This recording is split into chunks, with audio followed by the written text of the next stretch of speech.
it wasn't a good name. It was a shocking name. What are you talking about? So I'm just strolling through. First of all, welcome. we got a win. We got a win. Yeah, We got a win. We did it. We're on the board. Yep. But second, before we just went live with the show, I don't know what you're talking about.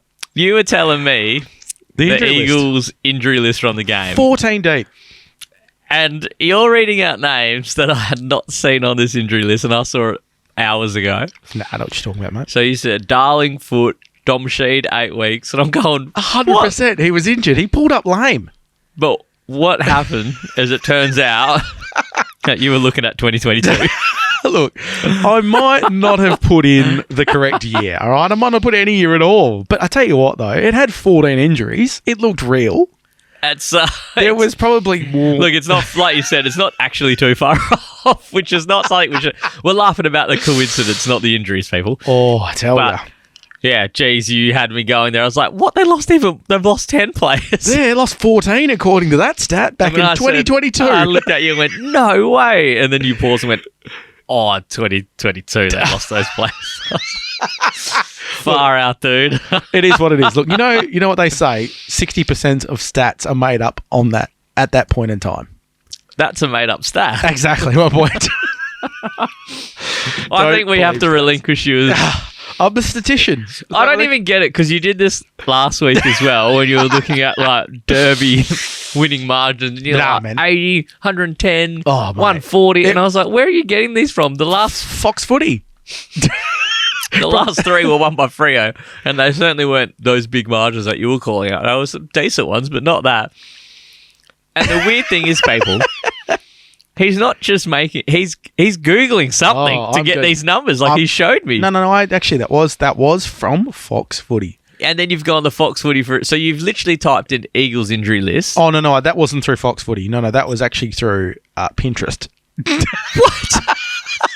No, I'm going to go for your reliable. No, I literally just Googled West Coast injury list from the Derby, and that's what popped up. So I'm presuming that was from 2022. They had 14 out. Nah, that's season, not just the game. But but it actually had the break. Yeah, it had the breakdown. Yeah, that's so weird that you Googled that, and it's taken you a year ago when it's obviously such a hot topic. Maybe no one's Googling it. Maybe no one... there was probably easier Googling who's still fit. Maybe we're putting in the wrong words in the search engine.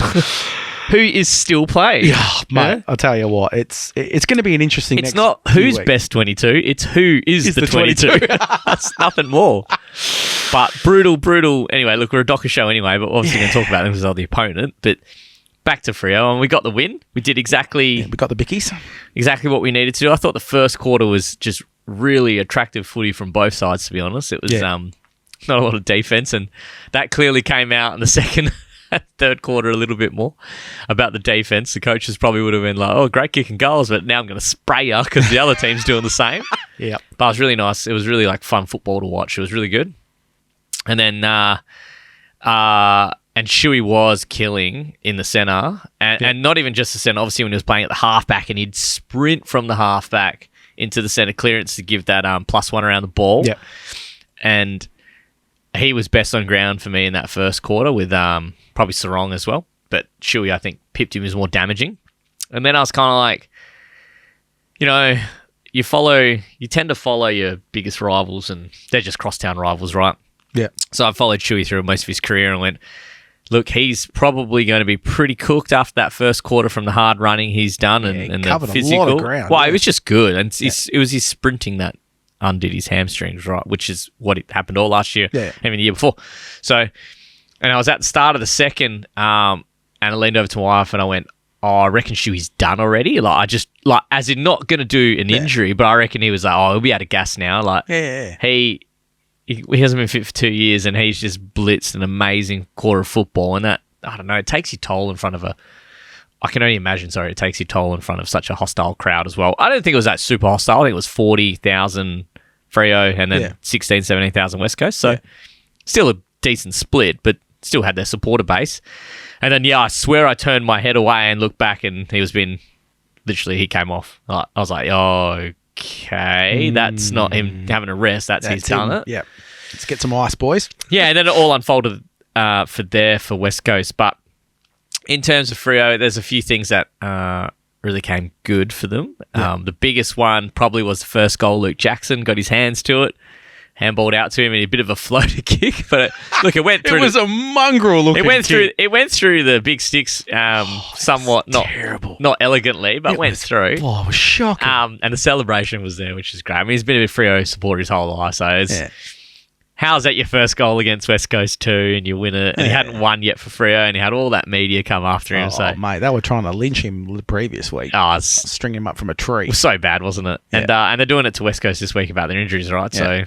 So whatever those media companies are, it's just got to remember there's people behind the boots, people. Like, yeah, exactly. Don't be so bad.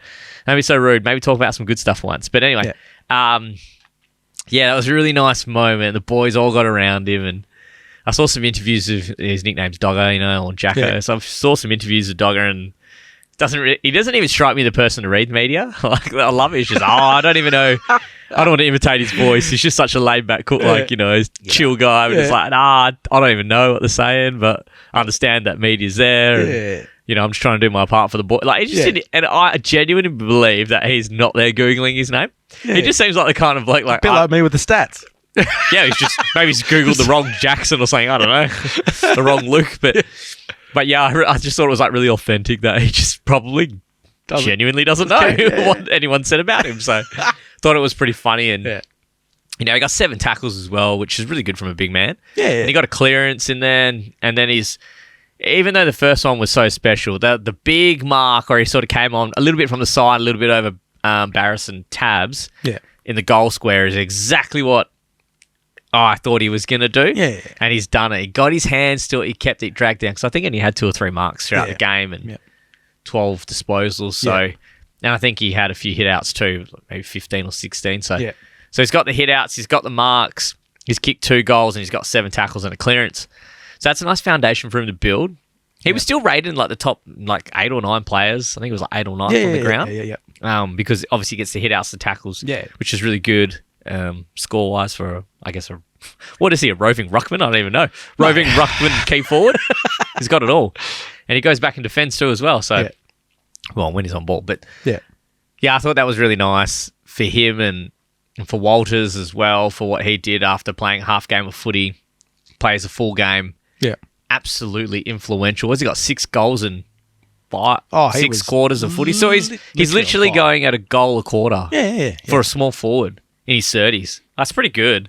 And he was up and about, and we'll talk throughout the show about all the other highlights, especially Freddie and what went so, right for them and then wrong for them in the third quarter, and how they had no choice but to expose the Eagles' run in the fourth. And I will say that I called it. I said 40, and during 3/4 time, when it was getting really close, my wife also said, she goes, "Oh, are you nervous?" I said, "No, this will be a 40+ win now." Yeah. And she's like, "How?" And I was like, "There's just nothing left." Nothing in the tank. Like, they did, West Coast did everything they could in the third quarter, and all I think they put on was like 20 points, maybe, or 22 points, or... I will tell you exactly. They didn't put a lot on, but they did, and they played with a lot of spirit and heart. I know it's been going around, but they had nothing left. Yeah. Like, they were done. Whereas Freo were kind of like hanging on, and just like the contest wasn't great. The defense was a bit funny, but... Freo only put on 1 goal 3, and West Coast put on 3 goals 4. So the third 22 quarter, they kind of and slowed 9. Right down. Yeah. Oh, they did. They got smashed in the third quarter in the contest, really, and then it was played in West Coast front half. Yeah. But 22-9 is not enough for scoreboard pressure. And for how they played, and then for no one on the bench. And that's what I said. I was like, nah, they're done. They've played their grand final. They've played their quarter. They've played their fourth quarter. Well, that's what they always say about Freo. That's why I said that, because all you toasters out there always say, "Oh, the derby's your grand final," because you haven't. It's the same old. Like, you can live in the past all you want, but then you're in the past and you're never moving forward or enjoying the now. So you got to enjoy the now. Deep. Well, I'm sorry. It's all that anyone ever says to me is how many premierships you got, or how many things we won in a row. It's like, mate, you can live in your past glories all you want, but you're not living. You're not living now, and you're not. If you're stuck in the past, how are you moving towards your future? Did you have everything you ever dreamed of back then, and that's why you're living in the past, or is that simply that a team of 23 people in singlets and shorts held up a cup, and that is everything that gave you happiness ever. Yeah, true, yeah. Like, don't get me wrong, I can't wait for 23 people in purple singlet and shorts hold up the cup, and that will be an amazing day in my life if and when it ever happens. Yeah. But it will not define my life or define that I'm not happy. So that's why I get really annoyed. Do you reckon those type of people that say those comments, because I hear them a fair bit, they're just bitter? They're just sore losers. It's just bitter. Do you think they're also just living through their team, knowing full well they're never going to get to that elite level? Well, also people like I've spoken on here as well. You assimilate your team as yourself. Like your team does well, you do well. You do well, your team does well. Yeah. You behave, something good's going to happen for your team. You wear the lucky stuff, something good's going to. Yeah. Whereas I keep saying here, you're the hero of your own story. They're the hero of theirs. We don't play in the game. Yeah. We can never be the hero of that game. Yeah. I'm never going to be the person who swoops on a loose ball in the 50, snaps it on, kicks a goal, and wins the grand final. I'm not there. Yeah. I can only enjoy the moment as a spectator and live through that moment. I get you. And that's it. But they're the hero of the story. They need to get it done. Yeah. And the hero of my story is, pay my mortgage, pay my bills, house my wife and child, get my child through education, do the best I can as a parent, and enjoy whatever I enjoy in life, right? Yeah. I didn't go to Comic-Con on the weekend, which I had, but anyway, that's a whole nother... Corey. Yeah. But anyway, look, so Monday, you roll into work, and the biggest thing that happens is all the West Coast supporters come at me, and it's like, oh, it was barely a win. You guys, just got lucky because we were injured, and we played with heart and soul. Oh, please. I'm sitting back going, I've heard this all before.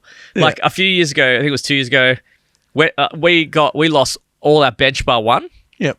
And our sub was against the Bulldogs, and we were within a kick at the third quarter, and the Bulldogs kicked away one by 30.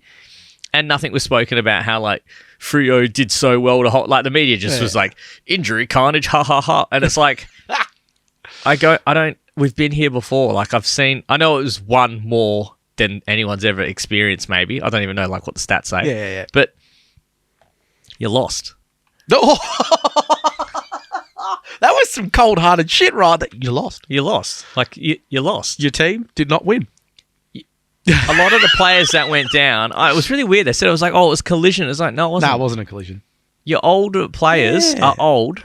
Yeah. They went gung-ho in a derby because that's what you do. Exactly. Things tweaked. Yep.